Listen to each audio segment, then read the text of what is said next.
ഒരു ഗ്രാമത്തിൽ ആരോ എന്നൊരു ചെറുപ്പക്കാരൻ ഉണ്ടായിരുന്നു.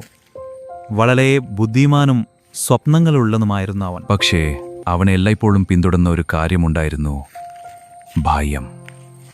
പുതിയ ആളുകളോട് സംസാരിക്കാൻ ഭയം, തൻ്റെ ആശയങ്ങൾ പറയാൻ ഭയം, ഞാൻ തോടുപോയാൽ എന്ന ചിന്തയുടെ ഭയം. ഒരു ദിവസം ഗ്രാമത്തിലേക്ക് ഒരു വയോധികനായ ഗുരു വന്നു.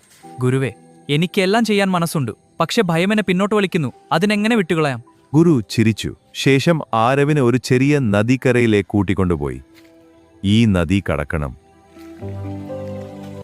ആരോ വെള്ളത്തിലേക്ക് നോക്കി. ഒഴുക്ക് അല്പം ശക്തമായിരുന്നു. എനിക്ക് പേടിയുണ്ട് ഗുരുവേ. ഗുരു ഒരു ചെറിയ കല്ല് എടുത്ത് നദിയിലേക്ക് എറിഞ്ഞു. കല്ലിന് ഭയമില്ല, അതുകൊണ്ട് അത് മുന്നോട്ടു പോയി. മനുഷ്യന് ഭയം വരുന്നത് ഭാവിയെക്കുറിച്ച് അധികം ചിന്തിക്കുന്നത് കൊണ്ടാണ്. ഭയമില്ലാത്തവൻ ധീരനല്ല. ഭയമുണ്ടായിട്ടും ഒരു ചുവട് മുന്നോട്ട് വെക്കുന്നവനാണ് ധീരൻ. ആ വാക്കുകൾ